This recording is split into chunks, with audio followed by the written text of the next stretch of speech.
सभी को नमस्कार। आज की YouTube की क्लास में आप सभी का स्वागत है। आज हम सूर्य ताप पढ़ेंगे, इंसोलेशन। ठीक है,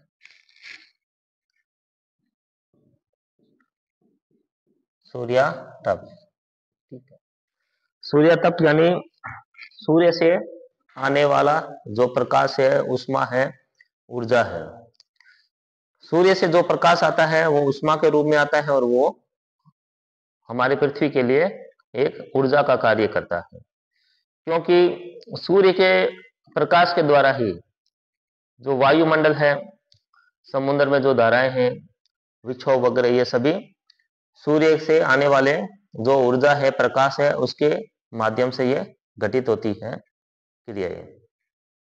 तो सूर्य का जो प्रकाश है,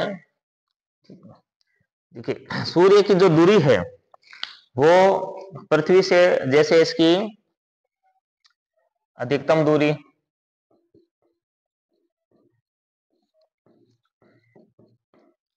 निम्नतम दूरी, औसत दूरी,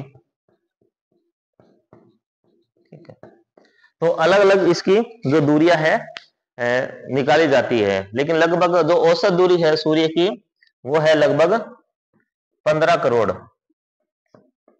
किलोमीटर। यानी जो सूर्य है वो पृथ्वी से 15 करोड़ किलोमीटर दूरी पर स्थित है और सूर्य का जो आकार है वो भी पृथ्वी से लगभग 100 गुना अधिक है। बहुत बड़ा आकार है सूर्य का। और जो पृथ्वी है, हमारी पृथ्वी के सबसे पास का तारा है ये। जो सूर्य है वो सबसे पास का तारा है। जो सूर्य है एक तारा है, स्टार है। जो सूर्य है इसी के द्वारा जो पृथ्वी है, पृथ्वी पर जीवन है। ठीक है, क्योंकि कुछ समय पहले ही आपको बताया है कि जितनी भी जो वायुमंडल में जो क्रियाएं हो रही है वो सभी सूर्य के कारण ही होती है। सूर्य के कारण ही जैसे पेड़ पौधे अपना भोजन बनाते हैं और उन पेड़ पौधों को जो मानव है या जीव जंतु है वो भोजन बनाता है। यानी अप्रत्यक्ष और प्रत्यक्ष और अप्रत्यक्ष रूप से हम सूर्य पर निर्भर है, संपूर्ण पृथ्वी। ठीक है, अब जैसे सूर्य है लगभग 15 करोड़ किलोमीटर दूरी पर स्थित है। अब सूर्य का जो प्रकाश है, सबसे पहले तो जैसे प्रकाश की गति, प्रकाश की गति, प्रकाश की गति कितनी होती है? जो प्रकाश की गति है वो 3 लाख किलोमीटर प्रति सेकेंड। प्रकाश की जो गति है वो 3 लाख किलोमीटर प्रति सेकेंड होती है। यानी बहुत अधिक इसकी गति है प्रकाश की। यानी इतने समय में जो सूर्य है, सूर्य का जो प्रकाश है, जो रोशनी है, जो किरण है, वो हमारे पृथ्वी तक पहुंच जाती है। और पृथ्वी तक पहुंचने में यह समय लेती है 8 मिनट 20 सेकेंड।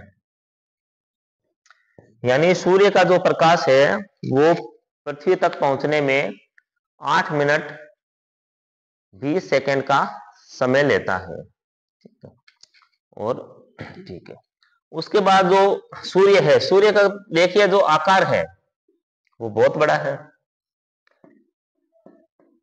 और जो पृथ्वी है, पृथ्वी का आकार वो छोटा है सूर्य की तुलना में। तो जो पृथ्वी है सूर्य का लगभग 1/2 अरबवा हिस्सा हिस्सा जो प्रकाश है, जो सूर्य से आने वाला जो प्रकाश है, जो ऊष्मा है, जो ऊर्जा है, उसका 1/2 अरबवा हिस्सा ही जो पृथ्वी है वो प्राप्त कर पाती है। इतना कम हिस्सा प्राप्त करने के बाद भी जो सूर्य है वो बहुत अधिक महत्वपूर्ण है पृथ्वी के लिए। ठीक है, अब जो ऊर्जा है जो पृथ्वी प्राप्त कर रही है सूर्य से, तो सूर्य में वो ऊर्जा कैसे बनती है वो देखते हैं अपने।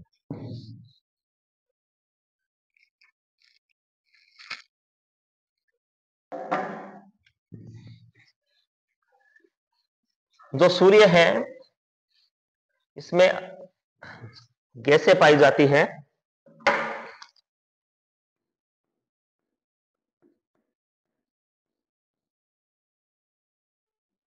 सूर्य तत्व, ठीक है। इसमें प्रमुख रूप से हाइड्रोजन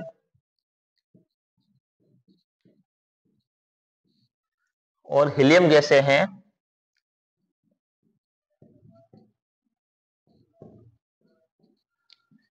ये पाई जाती है सूर्य में, ठीक है।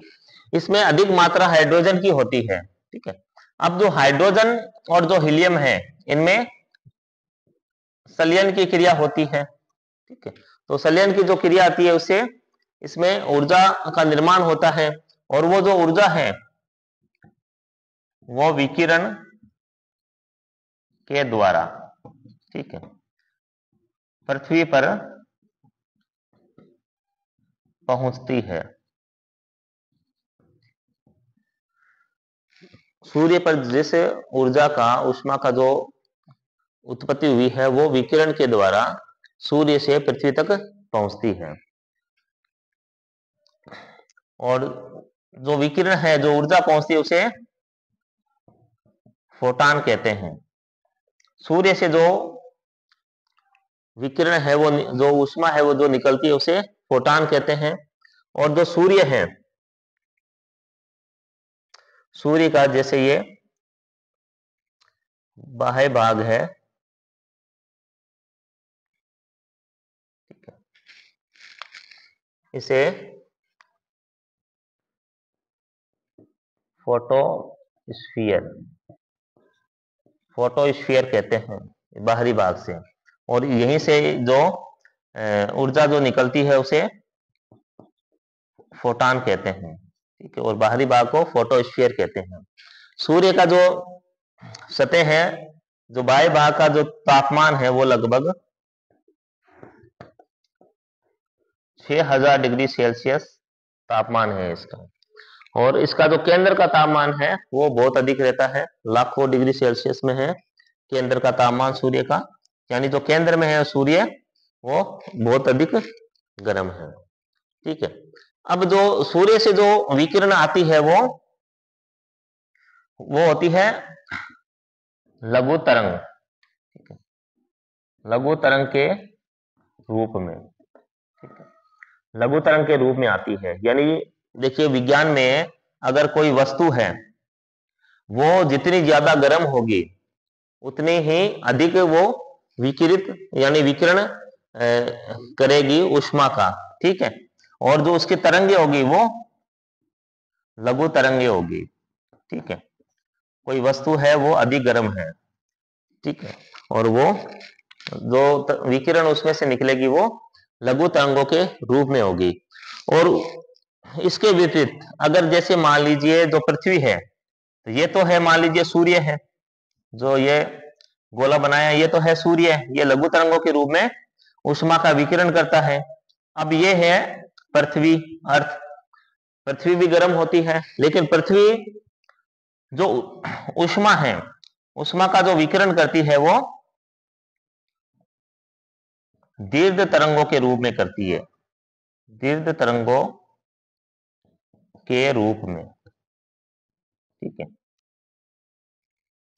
तो इन्हें पृथ्वी से जो तरंगे हैं या जो विकिरण है उसे पार्थिव विकिरण भी कहते हैं, ठीक है। इसे पार्थिव विकिरण भी कहते हैं, ठीक है। तो पृथ्वी तो है कम गर्म, इसलिए इससे जो विकिरण तरंगे होगी वो तो होगी दीर्घ तरंगे, और सूर्य से जो निकलने वाली तरंगे हैं वो होगी लघु तरंगे। इसमें जो क्वेश्चन जो अपने पेपर में आता है वो है कि सूर्य ताप को प्रभावित करने वाले कारक कौन से हैं। सूर्य ताप को प्रभावित करने वाले कारक, सूर्य ताप को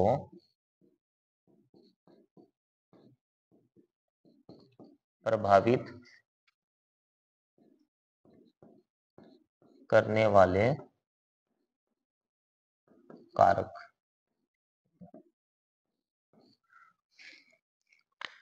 इसमें प्रथम है सूर्य की किरणों का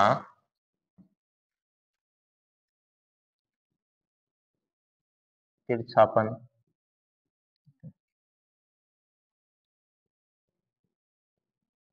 दिन की अवधि सौर कलंक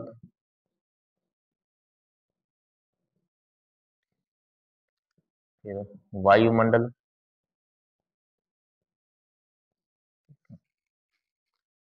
सूर्य की किरणों का तिरछापन दिन की अवधि सौर कलंक वायुमंडल का प्रभाव और पृथ्वी से सूर्य की दूरी। इन 5 कारणों से जो सूर्य जो तप है वो प्रभावित होता है। जैसे सूर्य की किरणों का तिरछापन। अब ये जैसे डायग्राम बनाया है, ये 0 डिग्री, ये 23 से 1/2 डिग्री, ये दक्षिण में 23 से 1/2 डिग्री, और ये 66 से 1/2 डिग्री, और ये 90 डिग्री। और यहाँ भी 66 से 1/2 डिग्री, और ये ध्रुव 90 डिग्री। ठीक है। जैसे ये जो भूमध्य रेखा है 0 डिग्री। अब भूमध्य रेखा पर जो सूर्य की किरणें हैं वो साल में 2 बार लंबवत पड़ती है। ठीक है, क्योंकि अब साल में 2 बार लंबवत कब पड़ेगी वो, जैसे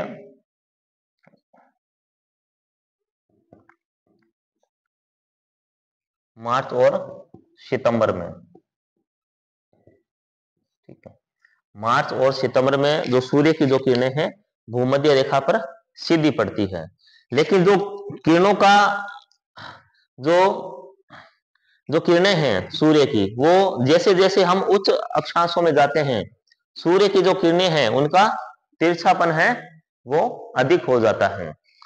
तिरछापन अधिक होने की वजह से जैसे भूमध्य रेखा पर तो जो किरणें हैं वो सीधी पड़ रही है, लंबवत है, लेकिन जैसे जैसे उच्च अक्षांशों में हम जा रहे हैं सूर्य की किरणें हैं उनका तिरछापन बढ़ता जाता है। जब तिरछापन बढ़ता है तो वायुमंडल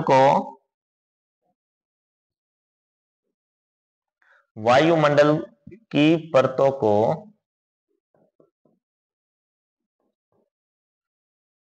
अधिक पार करना पड़ता है। जो वायुमंडल की जो परतें हैं उनको अधिक पार करना पड़ता है सूर्य के द्वारा।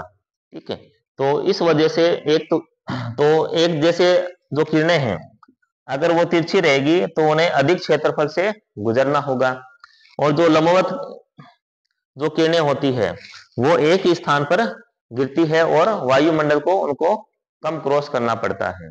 ठीक है, इस वजह से भी ये जो सूर्य ताप है ये प्रभावित होता है, क्योंकि पृथ्वी का जो धरातल है वो सभी जगह एक समान नहीं है, अलग अलग धरातल है। तो उसी तरह से अलग अलग धरातल की वजह से अलग अलग जो सूर्य ताप है पृथ्वी का धरातल है वो प्राप्त करता है। उसके बाद है दिन की अवधि। अब जो दिन की अवधि है जैसे भूमध्य रेखा से जब हम ध्रुवों की तरफ जाते हैं तो दिन की अवधि में बढ़ती जाती है। ठीक है, जैसे मान लीजिए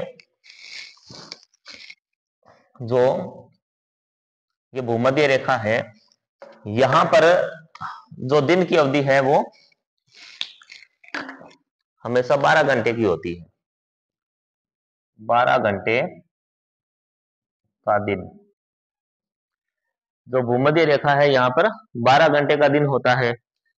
ठीक है, अब जैसे जैसे हम उत्तर की तरफ जाएंगे, जैसे उत्तरी अक्षांश है तो यहाँ पर जो दिन की अवधि है वो बढ़ती जाएगी और ध्रुवों पर वो 6 माह की हो जाएगी अवधि। ठीक है, तो ध्रुवों पर जो दिन कितना रहेगा 6 माह का रहेगा। लेकिन इसमें भी क्या है, सूर्य क्या होता है उत्तरायण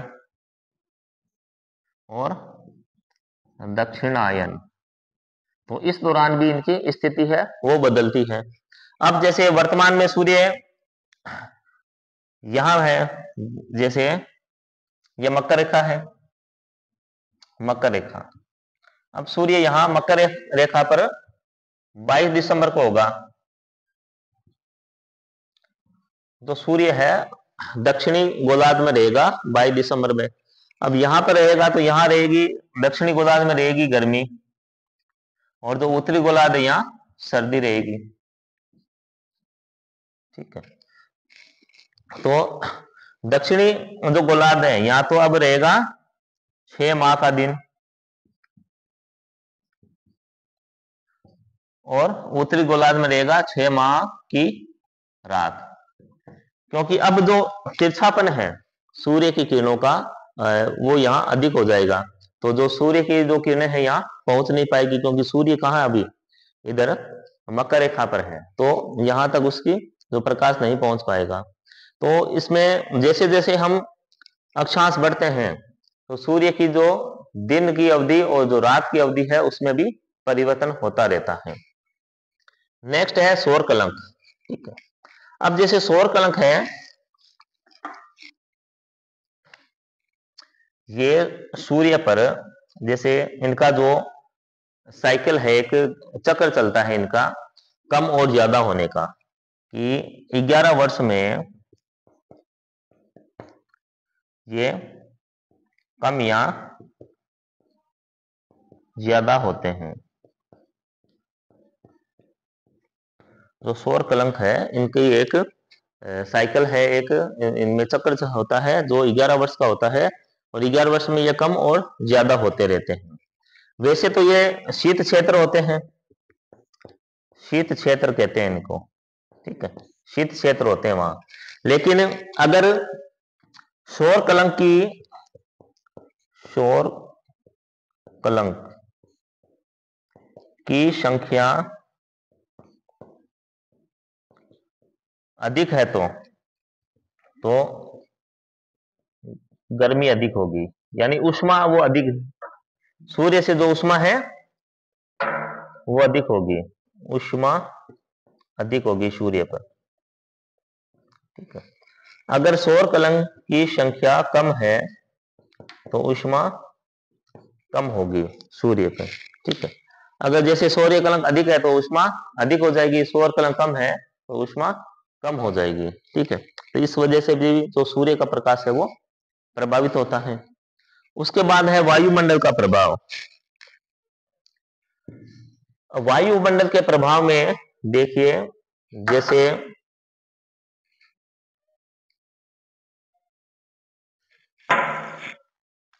वायुमंडल का प्रभाव, अब इसमें जैसे प्रकीर्णन,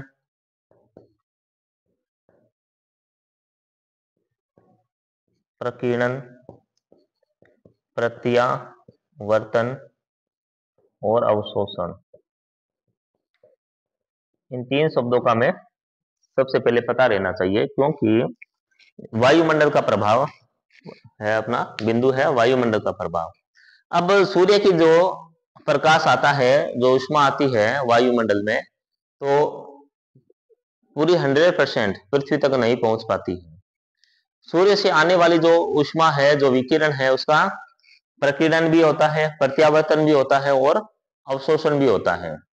इस वजह से जो वायुमंडल है वो भी सूर्य ताप है उसे प्रभावित करता है। प्रकीर्णन की कंडीशन यह होती है, जो सूर्य का प्रकाश है तो वो जैसे धूलकण आदि पर जब गिरता है तो वो उसका प्रकीर्णन हो जाता है, वो अलग अलग दिशाओं में वो बिखर जाता है, तो उसे प्रकीर्णन कहते हैं। तो प्रकीर्णन के कारण ही जो आकाश का जो रंग है, आकाश का रंग नीला दिखाई देता है। ठीक है, जो आकाश है वो उसका रंग हमें नीला दिखाई देता है प्रकीर्णन की क्रिया के कारण। ठीक है, और उसके बाद है प्रत्यावर्तन। प्रत्यावर्तन में क्या होता है, जैसे सूर्य का जो प्रकाश है वो पृथ्वी तक जब आ रहा है तो जैसे अभी बताया, जो पृथ्वी का जो धरातल है, पृथ्वी का धरातल, ठीक है, सभी जगह एक समान नहीं है, अलग अलग है। जैसे घास के मैदान, हिमाच्छादित क्षेत्र है, नम भूमि है, या फिर जो रेगिस्तानी क्षेत्र है, ये सभी अलग अलग मात्रा में जो सूर्य का प्रकाश है ग्रहण करते हैं, और उसके अलावा जो प्रकाश है उसका ये प्रत्यावर्तन कर देते हैं, यानी वापस है जो अंतरिक्ष में ये भेज देते हैं, उसको अवशोषित नहीं करते हैं। ठीक है, तो उस अब नेक्स्ट है अवशोषण। अवशोषण में क्या है, जैसे जलवाष्प, जलवाष्प है, जैसे सूर्य से जो प्रकाश आ रहा है उसका अवशोषण कर लेंगे ये, यानी वो जो प्रकाश है वो पृथ्वी तक नहीं पहुंच पाएगा और उसका अवशोषण हो जाएगा। तो इस तरह से जो वायुमंडल है ये भी सूर्य ताप को प्रभावित करता है। अंतिम बिंदु है कि पृथ्वी से सूर्य की दूरी। अब पृथ्वी की जो दूरी है सूर्य से वो भी प्रभावित होती है, क्योंकि पृथ्वी की जो परिधि है वो अंडाकार है, ये सूर्य है, सन। तो पृथ्वी कभी पास में होती है और कभी सूर्य से दूर होती है, तो इस कारण से भी जो सूर्य ताप है वो प्रभावित होता है। ठीक है, अब जैसे अधिकतम दूरी है पृथ्वी की, इसमें जैसे उपसौर और अपसौर, ठीक है, जैसे ये कंडीशन है, पिछले वीडियो में भी बताया था मैंने आपको, उपसौर और अपसौर। ठीक है, उपसौर में तो क्या है, सूर्य पास में है, पास में, पृथ्वी के पास में है। अपसौर में क्या है, सूर्य दूर है, पृथ्वी के दूर है। उपसौर यह होगा 3 जनवरी को, ठीक है, और अपसौर होता है 4 जुलाई को। तो सूर्य से जो दूरी है वो भी प्रभावित करती है सूर्य ताप को। तो ये सूर्य ताप को प्रभावित करने वाले कारक थे, और ये जो चैप्टर है इसमें से लघुतरात्मक क्वेश्चन बनता है, अधिकतर यही क्वेश्चन आता है कि सूर्य ताप को प्रभावित करने वाले कारक बताइए। तो इसके अलावा एक जैसे ऊष्मा बजट भी है, वो हम अगली क्लास में लेंगे। तो आज के लिए इतना ही, धन्यवाद।